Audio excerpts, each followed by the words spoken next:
everybody. This is Sergio with the Partnered Up podcast. And I'm Kimberly. Welcome, everybody. And today is episode 4. Yes. What do you got in store for us today, Kimberly? Well, I know last week we talked all about me, really. A little bit of you, but it was mostly about me. So today I wanted to have a conversation with you about, what you do on the side, because we talked about in our first episode what you do for a living and like your career path that way, but you did not talk at all about your side projects that you've done. I do not. No. So for as long as I've known you, we've been together, you've always had ideas, Yes. like side hustles, ideas for apps or projects or products that you wanted to do. So I wanted to talk about the 2 original ones, and you can tell me if they're different, like if there's other ones, but there are 2 very specific apps I'm thinking of. But first I want to talk about like why did you come up with creating products and apps, and like how did that come? Because I'm pretty sure people just don't wake up one morning like, oh, I want to make an app. Like, how did that creative process start for you specifically? Okay, so I was originally wanting to be a weapons manufacturer. Okay. That's how it started, right? So canceled already? In our test episode, Iron Man. Exactly. Okay. So in one of our Man. test episodes, we talked about no. I didn't want to be Iron Man. Iron Man happened to come out and realized that everything I was studying for. You were before Iron Man. Exactly. Before the movie. Before the movie. So when I was very young, I was introduced to the game Metal Gear Solid, right? Mm-hmm. So in the game, you have an engineer who builds a robot, shoots nuclear missiles, and has a bunch of stuff, right? So there's an engineering aspect to it, but I really like the guns of the game, right? That's how I got exposed to... Such a boy. Yeah, I mean, it is what it is, right? I played video games, played a lot of Metal Gear. So the variety of different weapons that game had was what I liked. They had remote controlled missiles, they had snipers, they had handguns, rifles, they had everything you could think of. So that variety of weapons sort of changed how you tackled the game. Mm-hmm. And every little stage in the game, you had to solve it by applying the different weapon in a different way. Okay. Right? So like sometimes you had to burst down a wall. So you had to use C4 to break the wall and get through. Sometimes there was an enemy who was shooting at you from very far away, so you had to use the sniper to shoot the enemy, right? So I grew up playing video games, and I really liked that, so I figured, I didn't figure. My dad sat me down. It was like, let's talk about career path. What do you like? And at first I was like, I want to make a video game. And at the time, the video game industry wasn't popping yet. Yeah. Software development wasn't as popular. Not necessarily popular, but as accessible to the everyday person, right? Yeah. So, getting a job in video game development was like saying I want to be a rock star, right? So, like, very few got it at the time. The pool was very low. Yeah. So, the next best thing, I'm like, well, I like the guns from the game. So I'd like to figure out how they work as from a machine. And how old were you when he asked you this? I was probably around the 4th grade. Wild. Yeah. Okay. So in contemplating that, right? Mm-hmm. We're like, okay, let's go with let's figure out what degrees go with that. And mechanical engineering is the one we landed on, right? Mm-hmm. So I was going to middle school in the public system in McAllen. So it was an MISD. I went to Cathy Middle School, but then we found out about STISD, mm-hmm. which would be where we eventually met. But we saw that they had the engineering school, which was SciTech. Yeah. Right. So like, okay, let's go there. So from middle school, because I went to STPA, high school. Just 8th grade, right? Yeah, just 8th grade. So in 8th grade is when I transferred over so I could get into STISD, because we found out that they gave preference to the STISD students before the general public. So my mom was the one who would, like, in the middle of the night, like, refreshing the thing at midnight to make sure she could register me into the middle school so I could get into the engineering school much faster. Mm-hmm.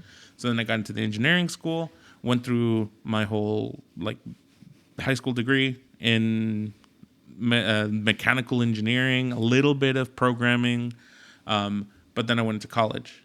and that's when I went in as a mechanical engineer. And I was 1 year in, and on my second year, that's when my dad decided to join me in college, and we did computer science.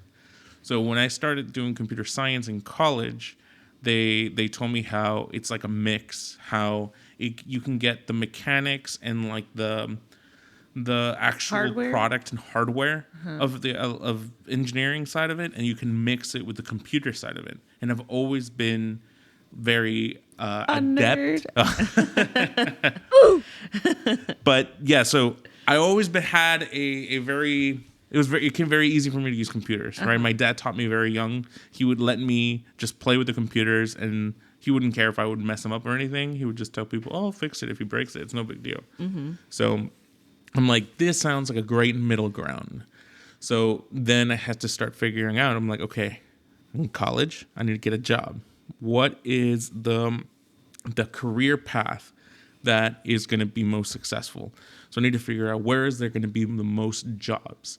And at the time, I remember it was like the iPhone. It was like 2014, 2015. So in middle school, my dad had given me for Christmas with my mom an iPod Touch for the first time. And I grabbed that iPod Touch and I started Googling, how can I turn this into an iPhone? The famous story of how you hacked an iPhone. That's right. So my parents didn't want to give me a phone because I was in middle school. And at the time, it was like, you either get a phone, you don't. It's up to your parents. You know, it's not very common for everybody to have a phone yet. Yeah. So they're like, if you need the phone, you can always just ask the office in school to call us. It was no big deal. But I wanted to get a phone because the iPhone had just come out, and a couple of my friends already had iPhones. So what I did is I started Googling, how can I turn this iPod Touch into an iPhone? And there was a process called jailbreaking that you would essentially get administrator privileges to the device. Like, I didn't know any of this, right? I was just following step by steps. Download this software, execute it. What is it? Those like how-to that had like the pictures on. Yeah, lots Google. of YouTube. And that's why like I learned everything on YouTube now. Yeah. So this podcast is on YouTube now. I feel super comfortable navigating through YouTube. Chromecast, you've seen me set everything up to the Google ecosystem. Yeah. And it comes from this.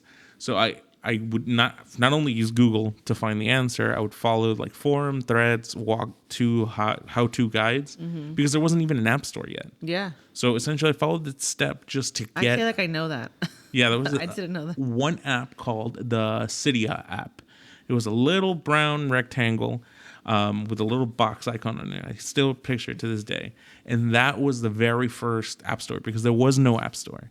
So what it would let you do is install apps onto this thing. So think about that. That means that there was an app store that was open for developers that they could exploit that wasn't released to the public yet. So the public didn't know there were going to be apps. The developers did. And then the developers went rogue and installed this hacker app store onto the thing that could get you third-party apps. So what was there before apps? You only had like the Apple Just like the designated. Apple ones that were already And automatically installed. I think you had like photos, YouTube, an iPod, like the music, videos, photos, stocks, calendar, you know, the very basic. There wasn't that many. It was the first row of 4 icons, the second row of 3 icons. There was a slot. There were 2 empty slots. And then, so I guess it's the first row of 5 icons, 2 empty slots, and then the home row. You're like picturing it. Yes. And then it was just empty. Yeah. It was black space. I remember if you lock it, the image, the stock image was the Earth, Yeah. the NASA one. So once I finally hacked it, I got access to all sorts of features that get you customizability on it. So I was able to change. I don't know if you guys remember this, but on the old school iPhones, you would slide to unlock with the phone because it was a touchscreen. It was the first touchscreen that was made out of glass, and you could use your finger. Everybody else used styluses at the time. Yeah. So I changed that little block to be a little missile from Metal Gear. And when you Because of your developer, like the hack that I made to it. Yeah, so I hacked the thing and let me change everything, customize everything. I could put custom icons, custom apps, That's when you custom should have. everything. That's when you should have known that you were never going to stay with iOS. I mean, I guess that's part of the reason why I liked Android so much, because I went through this entire process to get the flexibility and the customizability that I wanted. Yeah. That Android gave so much easier. I was like, I don't have to jump through so many hoops just to get these features out of the box on Android. But that's a whole nother topic. But anyway, so I learned. You're asking me how did I go to apps, right? Yes. I learned how to change this iPod Touch. I'm in the 6th grade at this point. This is what I'm doing in the 6th grade. Dang. I remember we would have like reading hours. I had a flip phone in 6th grade. A lot of people had the Sidekick. I didn't have a Sidekick. I had like an off-brand one, I think. I remember I would go to church and I had my Bible in the iPod. If people would get mad at me, like the ushers would come by and they'd be like, "You're gonna get off the device." I'm like, "It's my Bible." And they're like, "You've been the same ever since." Yes. In school, we'd have like reading hour. I remember I got I Am Legend on a reader on my iPod. There were no ebook readers. There was no Kindle. There was no Kindle app. Yeah. It was a third-party app that I downloaded. And then the big one, Google Voice. So Google Voice is what allowed me to turn this iPod Touch from an iPod Touch to an iPhone. But it only worked on Wi-Fi. The schools did have Wi-Fi because they had cows. Do you remember the cows? Yes, those computer on wheels. Yes. Oh my gosh. It was a thing of like 20 laptops that they would give out, right? So the Wi-Fi was an unsecured network just for those cows. Yeah. So I was able to tap into the Wi-Fi for school and use it to set up a free Google Voice number that would let me call and text for free. And that was my phone. So people would be like, "Oh, is that an iPhone?" And I'd be like, "Kind of." It is. It's yes and no. It can make phone Apple. calls and it can send texts. So what else do you need? Yeah. So from there, I realized this is the future. I didn't know it was the future, right? I just know I really like this topic. Yeah. Right. So as I went from middle school, high school, and into college, I delved more and more into the development and customizing of things. And naturally, the easiest platform to develop for me was on the phone, right? Like I always had access to a phone at that point. Yeah. And funny enough, the thing that I wanted to do was install custom apps because in Google, the apps were still limited. iOS, there was no chance you can install custom apps that were third party, but Android lets you do what's called side loading, and you can install emulators. That would let you get like Game Boy games. That would let you get SNES. It would get all sorts of little emulator games that you can play on your phone. So that's what made me switch from the iOS environment over to the Android environment, and gave me more flexibility in the software that I wanted to install in my phone. More freedom. So now I have my phone, and my phone was my personal computer at that point. That's what I would use to entertain myself. I didn't have a laptop. And then once I got to school, I started learning how to program. I realized, hey, I have my phone with me. I should learn how to make an app. So I went to And this was in college. Yes, this is in college. In college. I'm like, there's a way to program apps. So I went on my first hackathon there at UTRGV to UT Austin. And I did nothing. It was it's basically a lock-in. Yeah. For you guys but you're working on who have heard hackathons and usually they've heard about it at work or something, those are fake. A real hackathon is when you go to like a pavilion or to a campus. It was always a university campus. And it's overnight for like 2 to 3 days. You get there on day one, you program all day, and then you present the following day. It's like overnight sort of thing. You do like a Saturday morning and you present like Sunday morning. Right.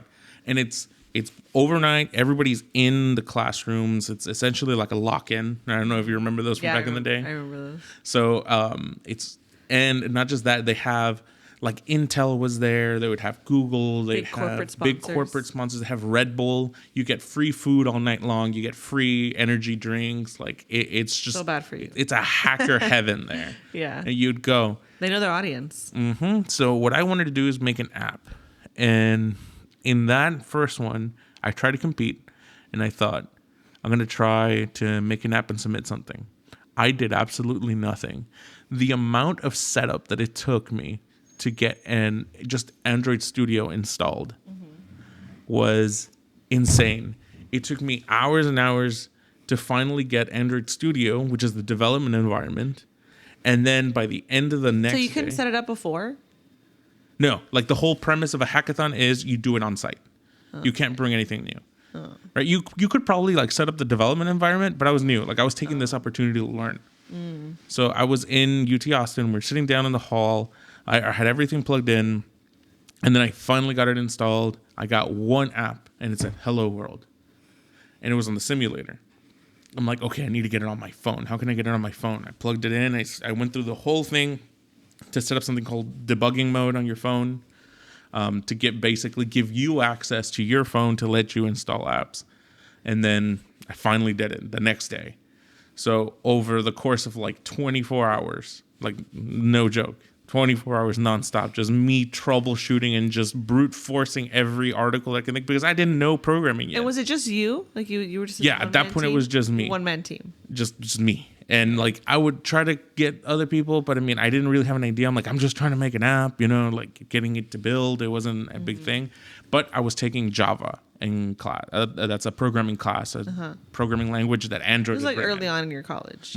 Okay. So I didn't know much about programming. I knew a little bit of Java that could get me through the door because I've used Java in SciTech. So I knew enough about Java to like sort of get me through. So I'm like, let me try to get this. And by the end of that hackathon, even though I didn't submit a project or anything, I had an app on my phone that said Hello World. And that to me felt like an accomplishment. I was like, oh my God, I got something from inside of this computer to my phone. I would unplug the phone, and now I had this app on my phone, And it worked? standalone. Well, like the Hello World. All it did is it say Hello World. It was a white screen It with black works, text. though. But it worked, exactly. So to me, I'm like, I can do this now. It's a baby step. Yeah. Right? So that unlocked for me the possibility of getting an app on my phone. And then that's when I started thinking, everyone has a phone. Not everyone has a laptop, but everyone has a phone. So I thought to myself, it's going to be very, very important in the future to make sure that these apps and these phones are working correctly, because everyone's going to have a phone in their pocket. And if everyone has a phone in their pocket, that means you'll have access to them. So at that point, I made the choice, okay, I'm going into mobile development. Okay. So we've talked a lot about the intro of how you've gotten to there. Yes. So let's talk about, I think you started working on your first, like this, I don't want to talk about like your school projects. Let's talk about projects that you wanted to launch on your own. Okay. So for the first project that I built that I wanted to launch, and I did it just by myself, was my senior project. Okay. At the time, during high school, I would always come to Austin, and during spring break, I would spend the time here. I'd go to RTX and whatnot. So I would see the technology that Austin had, and then I'd go back to the Valley, and I would see the difference. I'd see what it was missing. Primarily, I saw Uber. Okay. How Uber came out and people could call a taxi and then give you a ride. Because we were kids. We were like 16. I remember we came to Austin with my friend and his older brother. So a lot of the times, like we weren't going to rely on the older brother to drive us around. We used Uber. Another thing was Favor. Favor was out during the time. I remember that's how we would order some food in the convention, so we wouldn't have to leave the convention and come back. So then I went back to the Valley, and I thought, man, like this is a gap in the market. I remember saying, man, we're like at least 7 years behind. It takes 7 years for any technology to hit the Valley. So my final project was to make an app that would utilize the Uber model to essentially have you trade your parking spot at the university. It was iPark. Now That's right. I remember, yes. That's the very first one that I thought I can make this work. And even after I graduated, I kept trying to push it. But I only knew Android. Yeah. All right. And that's when I learned that I got the app working. It was working on Android. But it was like 80% of the student population had iOS. It's 80% of the United States population use iOS. The 20% use Android. Everywhere else in the world, it's opposite. Yeah. So because Android's better. Yeah.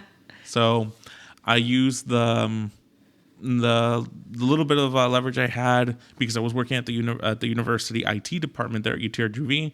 I was like, hey, who do I have to call to get like the posters on the TVs to try to promote the app and whatnot? And I got a couple of signups. So one thing I learned is I started Googling was like how to get people to download your app, because this is the first time I ran into this chicken and egg problem. Yeah. Where you need to have users, for them to use your app, but you also need to have the app with the users for them to be able to interact with each other. Servicers and users. Yes. We know that problem very well. So my initial idea was you get to call it at the time there was no online classes. Like there were online classes, but it wasn't a big. It's popular now. Yeah, it wasn't a thing. Pandemic. So the university would get saturated with cars. Like I remember there were so many times that I missed finals because I couldn't find a parking slot. That's why I like getting places early. So like I would go park in the back and I would have to walk, and by the time I got there I was like 30 minutes late. I had less than 45 minutes to finish my final exam. Like it was bad. So that's where I came up with the idea. I'm like, I wish there was a way that I could tell someone, hey, I'll pick you up, I'll drive you to your car, just give me your slot. That's all I want. I just want to be able to park in your spot. And then I started thinking, well, that'd be super helpful if it's like raining, if it's cold. Like I hated that walk down the parking lot. And it was so far away from the class. So I'm like, I think this could take off. And then I started thinking of how can I monetize that? And I'm like, oh, I bet you people would pay money for that. So I'm like, let's just see if we can make it. So I made the entire app. It was free. You would show up, you would park, and it would pin it on Google Maps. At that point, like I got more. I was already interfacing with Google Maps APIs, showing the map on the screen.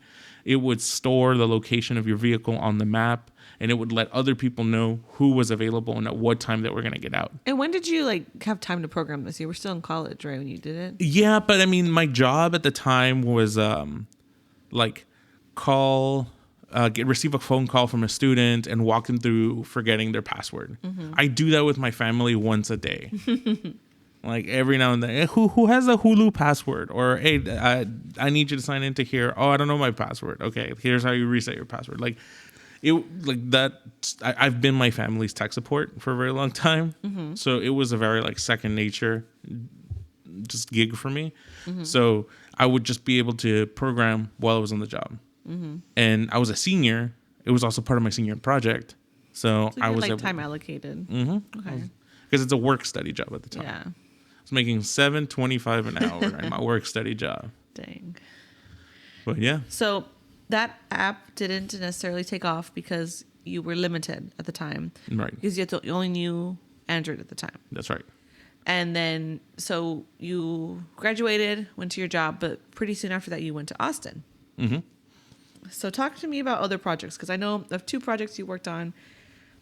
You were already living in Austin, or you were like already transitioning to live over here? I was already living in Austin. Like I kept trying to make iPark work even when I was in Austin. So like I remember I would be working at my job, and I would stay till 4 a.m. programming. I thought that was a different one. That was the concession one. It started with iPark? With iPark. Oh, yeah. okay. And then I finally finished it, and then I switched over to concession. Okay. So how did you come up with that idea? So you always talked about how the ideas, at least to me, the ideas that you've made have been problems that you have had personally. Right. So at the time, right now I'm living in Austin, and every weekend I was traveling back to see you. Right. And it's when they built the HEB park, right? And Rest in peace to Toros. They're no exactly. longer The Toros is the RGV minor league. Well, was rest in peace.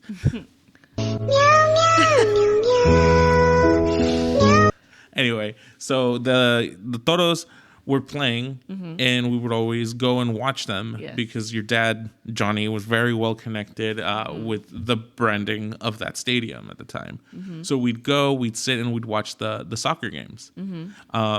And I remember when we would be standing in the stands, I'd be like, hey, I want a beer. Hand me a beer. And I'd be like trying to flag down the caddy with all the beers or the nachos and all that stuff. Yeah. And I remember every single time I would like lift my hand or anything, they would turn around and walk away. I'm like, I'm trying to give you my money. Like I want to overpay for this beer. Can you please just look at me? And in my head, I thought, we live in the 21st century. Why isn't this a problem that has been solved yet?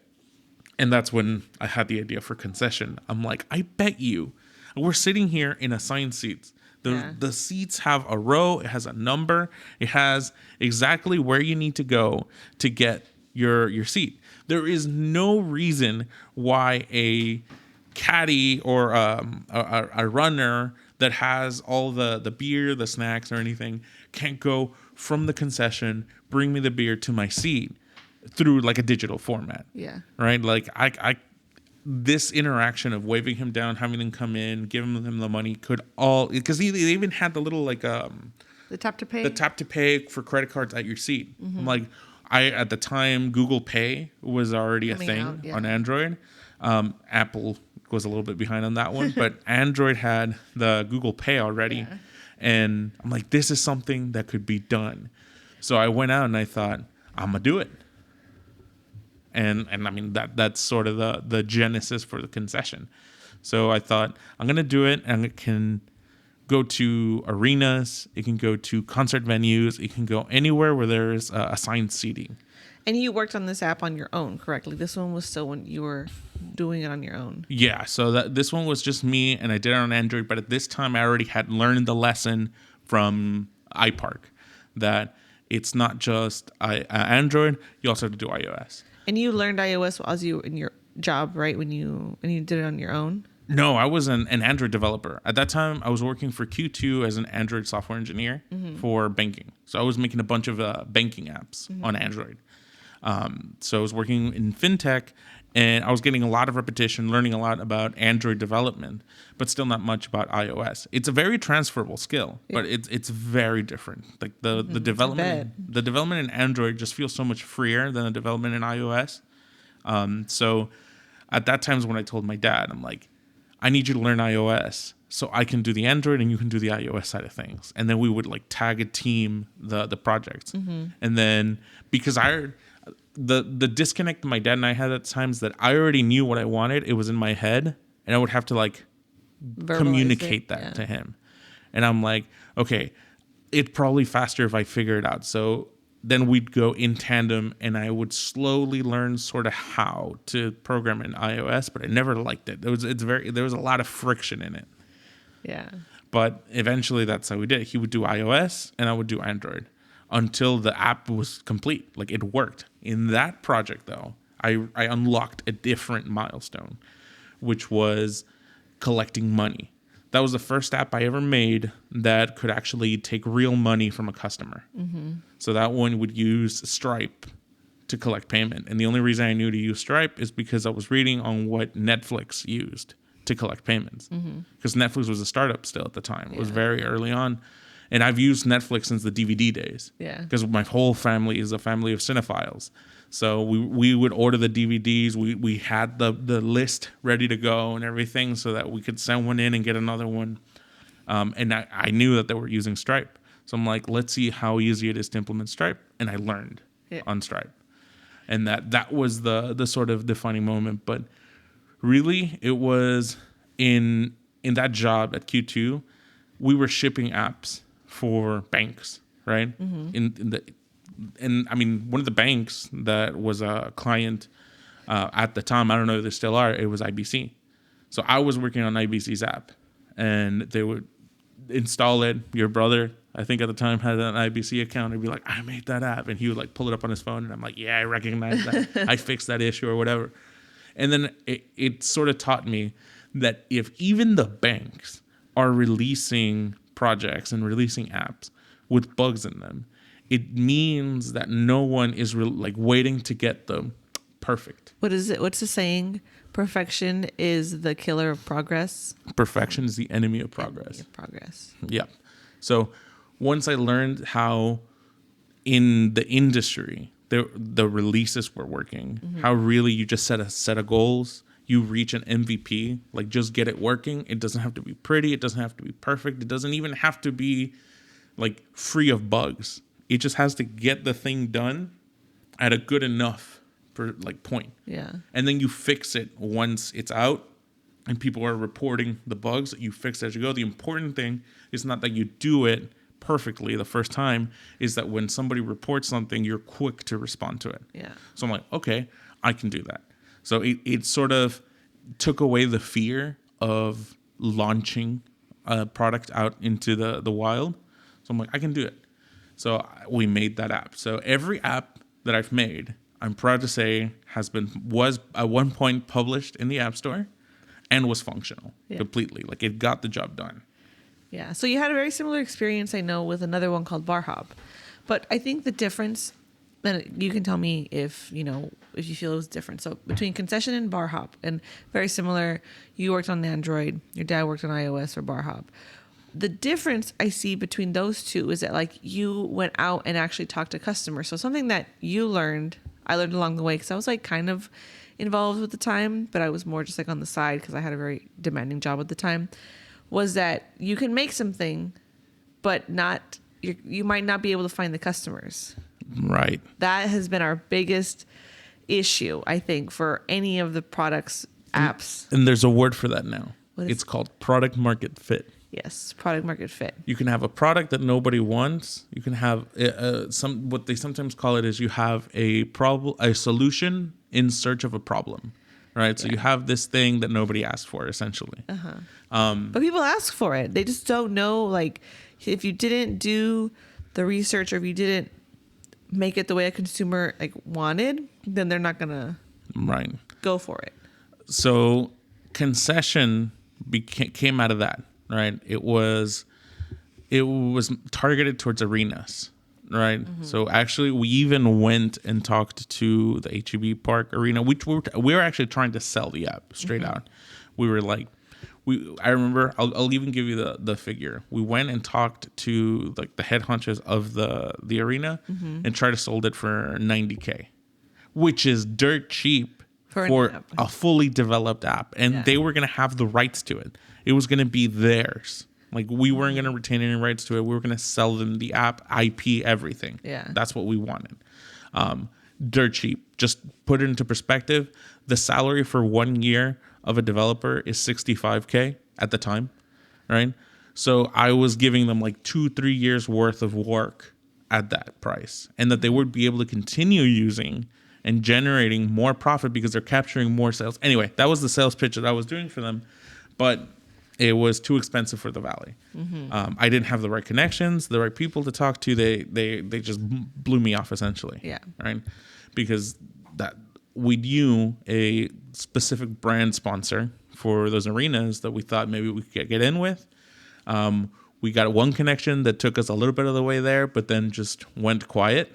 And then all of a sudden there was a different app called Fan Food that was in there. Yeah. And it didn't work very well, but all of a sudden our idea got spread out. So I don't know what happened, but the it's point all about was who you know and the people you talk to. Exactly. When it comes to like selling, because selling I think has been the hardest piece. Like development, making the product was never an issue with you. You're very, very creative, but the selling piece, the consumer to consumer piece has been a little bit of the hurdle we're getting over. Mm-hmm. So at that time, the next thing we did, you need to figure out how to pivot. That's like a lot of the things that I would learn. It's like this, as a startup, you need to know how to pivot. And if it's not working, you need to find that product market fit. Mm-hmm. So I'm like, okay, I made this app and it's not working for this market that I was trying to connect to. And why did you want to stick in the Valley? So you were living in Austin, and let we can like highlight that just a little bit. Why do you feel like these type of apps or these type of projects you've worked on, why do you want to keep them in the Valley? I feel like the Valley is starved of the technology, right? Like I said, like I've always noticed that the Valley has at least 7 years behind in any technology. So like Austin will get it, San Antonio will get it, all these like large metropolitan cities in Texas will get some technology, and then like 10 years later, the Valley will get it, right? It's been speeding up now, but for the most part, I saw that I had a technical edge in the Valley.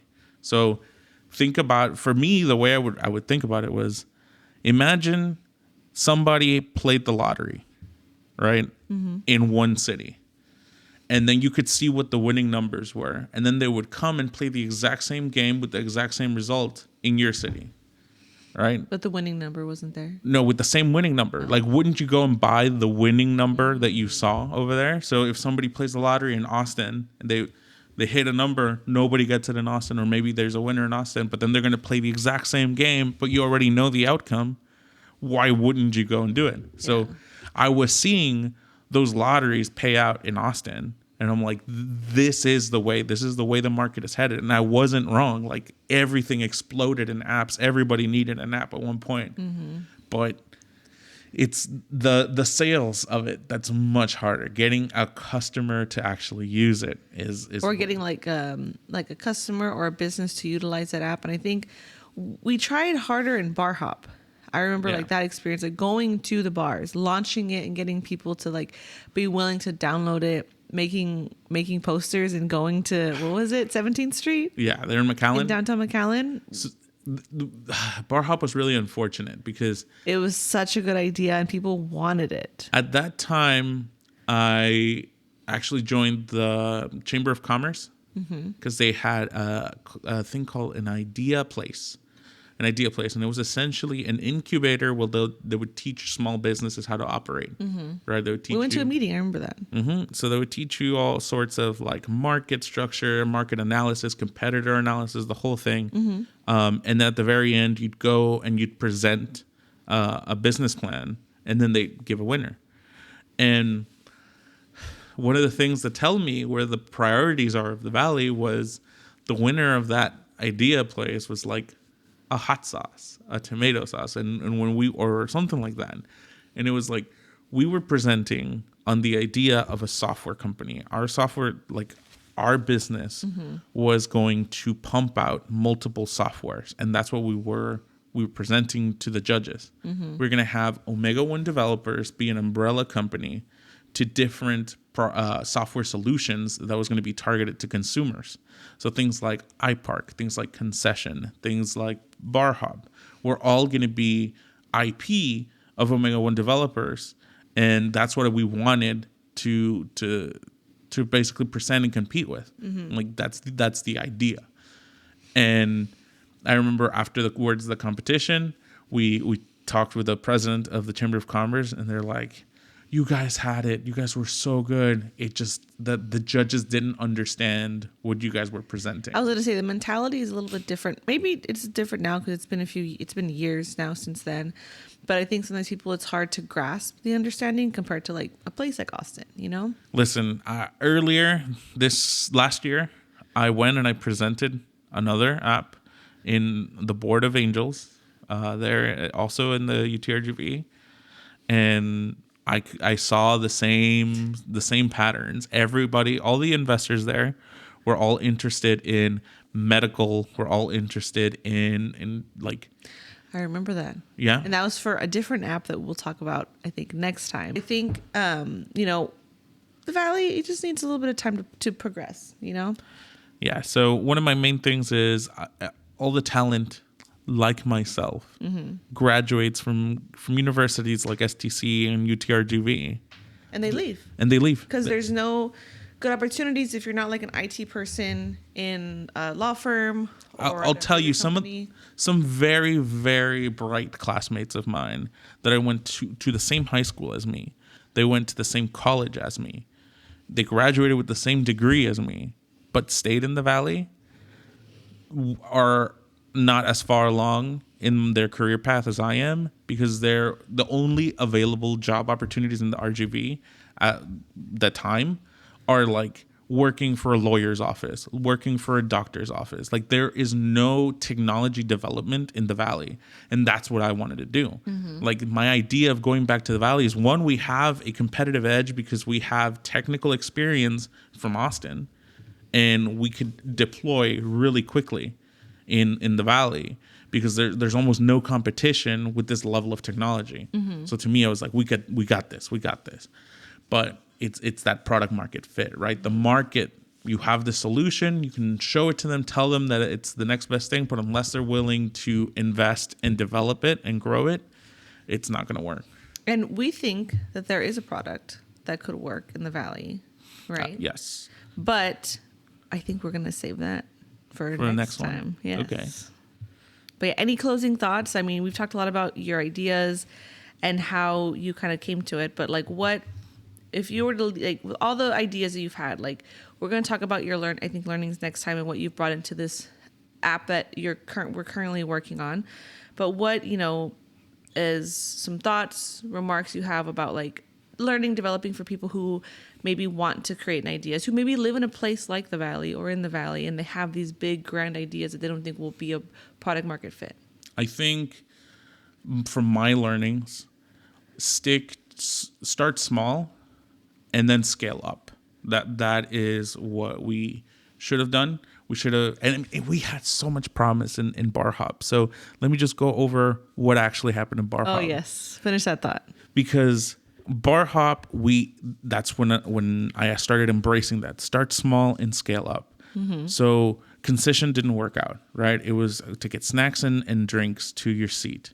So what did we do? We thought, okay, if we're not able to use our existing connections to push concession into the place where we thought we had leverage and just networking, let's see if we can push this to, instead of consumers, business, like business to business. So we got Bar Hop, and the whole premise of Bar Hop was, at the time I had just turned 21, I was 22 around there. So I started drinking, going to bars, and I noticed. No, we were a little bit older because we had more money and we were able to go out more. So we were already a little older. We were like, what, 23, 24? Yeah, I would say around close to 24, because we both had graduated and had, our big boy jobs and had money to go out to like downtown and stuff. All right. So we're 24 and I would go downtown and I would try to get a drink and I couldn't get the bartender's attention. Mm-hmm. And again, here am I in the same exact spot. I have money. I want to buy your overpriced product. Why won't you let me order, right? Like, capture this sale, please. Yeah. And it was all the pretty girls that were surrounding the bar who would always get the attention of the bartender, and the bartender would serve them first. I'm like, I wish I could at least get my order through so I know that they're eventually going to get to me, but I couldn't even do that. So in my head, I'm like, I wonder how much money bars are losing to this. Not just that, when I would go from one bar to the next, because that's what you do. You bar hop. You would have to open a bar tab, close it. Open a bar tab, close it. So I thought, I remember those nights having like 10 different tabs. Yeah. So I was like, there's got to be a better way. What Bar Hop did was it would show you a list of participating bars, and you would just submit your order directly to the bar, and then you would just get a push notification when your drink was ready. The app would handle your ID verification, and all you would do is enter the bar, and here's the kicker, Kimberly. They would have to scan a QR code on the table. No one would ever want to do that. That is such a frictionful experience. Customers are never going to be tech savvy enough to grab their phones, scan a barcode on their table, and place an order. Did somebody tell you that? Many people told Let's you just that? say it was a leader at the Chamber of Commerce who told us that QR codes are never going to catch on. There's too much friction, and that all the studies show that customers hate barcodes. And then COVID changed that. That's right. So we got Bar Hop into a couple of bars downtown. Yeah, I remember going. It generated a whopping $14. Yeah. But it generated money. Mm-hmm. It actually got into bars and people were using it. We even did this thing where somebody at home could order a drink for somebody at the bar. I remember that. And it was a remote drink. Somebody could buy you a drink, right? And it was all working. The system was there. But then as we started trying to network and sell the app to more and more bars and try to get them to participate, the managers in these bars were like, no, I'm not going to have to learn another system to put out more drinks. Mm-hmm. So we met with the resistance of the managers. And as we were trying to figure out how to get past the managers, COVID hit. Yep. And every bar was mandated to close. Yep. And at that point, we essentially had the end of Bar Hop. Do the end of Bar Hop, because we would even go down 6th Street and try to talk to the bar owners on 6th Street. You and your dad went. Yeah, we would do demos and everything. We were out there. We were pounding the pavements. Yep. We were doing the things. We were doing our due diligence, and even still, we weren't being able to close those deals. So it's all about who you know. It's all about penetrating the market. So my advice to anybody who's doing the same thing: find the client, find somebody who's willing to pay, just like we did with Bar Hop. right? Start small, iterate on your product, and then figure out a way to scale out to more customers, to more clients, whether it's a person that you're selling to or a business that you're selling to. Close a couple of deals and then start closing more and more and more and grow that. And just hope to God that, a pandemic doesn't force your entire market to close down. Yep. All right, everybody, that was episode 4 Yes. of the Partner Up podcast. I'm Sergio. I'm Kimberly. And hopefully we'll see you here for episode 5. Thank you. Bye-bye.